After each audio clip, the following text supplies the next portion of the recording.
Okay, good day to all science students. In this video lesson, we are going to discuss now the day 1 of Science 10 Term 1 Week 11. So this is the last topic for first term in Science 10. Okay, for day 1, fossil records as evidence of evolution. Okay, objectives: define fossils and explain how they are formed. Describe how the fossil record provides evidence that organisms have changed over time. And appreciate the importance of preserving fossils and fossil sites as source of information about Earth's history. Questions. These are preserved remains, impressions, or traces of organisms that lived long ago. Okay, that is fossils. This type of rock commonly contains fossils because it forms from layers of deposited materials. Sedimentary rock. It refers to the arrangement of fossils according to their positions in rock layers. Okay, fossil succession. It is the scientific study of ancient life through fossils. Okay, this is paleontology. This is a branch of science that deals with the study of fossils.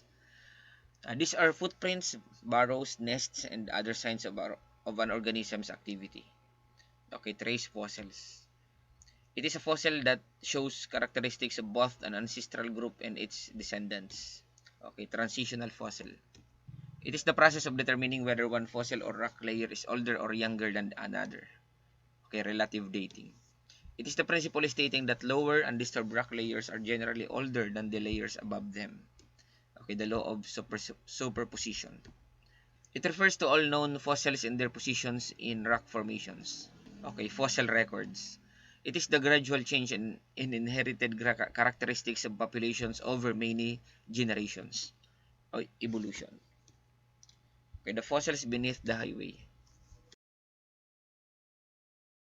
Okay, during the construction of a new highway, workers uncovered several rock layers. A fossilized shell was found in the lowest layer. A fossilized fish was discovered in the middle layer. And the bones of a land mammal were found in the upper layer. So scientists stopped the construction temporarily to study the fossils. They explained that the arrangement of the fossils could provide information about how the environment and living organisms in the area had changed over millions of years. Okay, which fossil is probably the oldest? Kung doon sa picture kung titignan natin, alin dyan ang oldest? So kung ano natin yung superposition, yung nasa pinakailalim dyan ang oldest. Ayan. The fossilized shell is probably the oldest because it was found in the lowest rock layer. According to the law of superposition, lower undisturbed layers are generally older than upper layers. Okay, what can the shell and fish fossils suggest about the past environment of the area? Okay, the shell and fish fossils suggest that the shell and fish fossils suggest that the area may once have been covered by water or may have been part of the ancient marine or freshwater environment. Okay, for number 3, what change may have occurred before in the land mammal lived there? Okay, the area may have changed from an aquatic environment into dry land before the land mammal lived here. How does this discovery support the idea that life and environments change over time? Okay, different organisms appear in different rock layers, showing that organisms and environment did not remain the same throughout Earth's history. And why should the fossils be carefully studied instead of immediately removed or destroyed? Okay, fossils contain scientific evidence about past organisms, environments, extinction events, and evolutionary changes. Okay, what are fossils? Ano ba ang fossils? Okay, fossils are preserved remains, impressions, or traces of organisms that live in the past. They may include bones, teeth, shells, leaves, footprints, nests, and burrows. Not every organism become a fossil. Fossilization usually occurs when an organism is quickly buried by mud, sand, volcanic ash, or other sediments. Rapid burial protects the remains from scavengers and slow decomposition. Over time, additionally, sediments accumulate and become compressed into sedimentary rock. Minerals may place or fill parts of the organism, preserving its shape and structure. Okay, examples of fossils: the bones and teeth of ancient animals, shells of marine organisms, leaf impression, insects trapped in hardened tree, resin or amber, footprints preserved in hardened mud, burrows and nests left by organisms.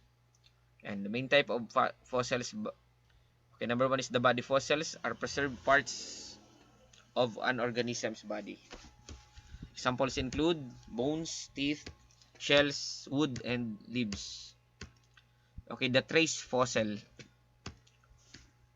Trace fossils are evidence of an organism's activity rather than its actual body.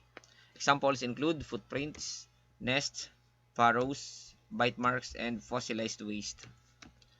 Trace fossils provide information about how ancient organisms moved, fed, lived, and interacted with their environment. The fossil record refers to all known fossils and their positions in layers of rocks. It provides a chronological account of the history of life on Earth. Okay, scientists study the fossil record to determine, number one, which organisms lived during particular periods, which organisms appeared earlier or later, how body structures change, which organisms became extinct and why, and how environmental conditions change. Okay, the fossil record is incomplete because many organisms decompose without becoming fossils. Soft-bodied organisms are also less likely to be preserved than organisms with bones, shells, or teeth. However, the available fossils evidence still reveals important patterns of change. Okay, the rock layers and the relative age. Rock layers and relative age. Sedimentary rocks usually form in layers.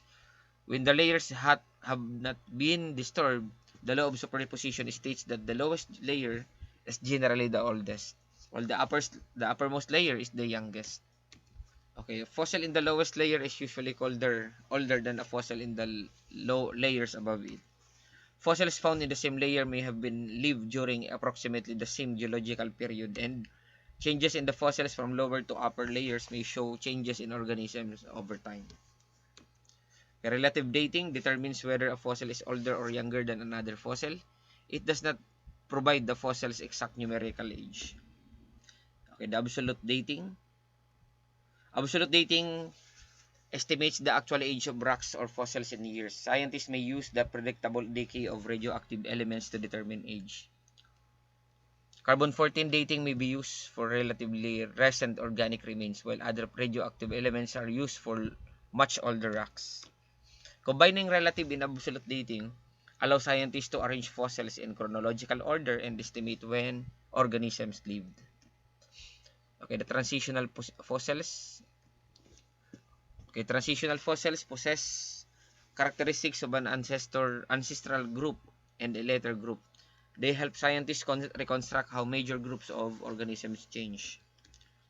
For example, a transitional fossil may show, number one, features suited for life in water and features suited for movement on land. Reptile-like and bird-like characteristics or changes from land-dwelling ancestors to a transitional fossil does not mean that one individual suddenly changed into another species. Instead, it represents a population that lived during an intermediate stage in a long evolutionary history. Okay, the fossils and evolutionary change. Fossils provide evidence of evolution because they may show that many organisms that lived in the past are now extinct. Older organisms may differ from modern organisms. Related organisms may show gradual structural changes in successive rock layers. Environments have changed throughout Earth's history and groups of organisms appeared, diversified, and sometimes disappeared. For example, fossil evidence shows that ancient horses were generally smaller and had more toes than modern horses.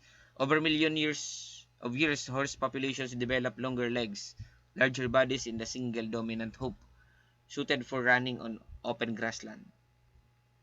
Conclusion, fossils serve as records of ancient life. By examining fossil structures, rock layers, and the age of rocks, scientists can reconstruct part of Earth's biological history.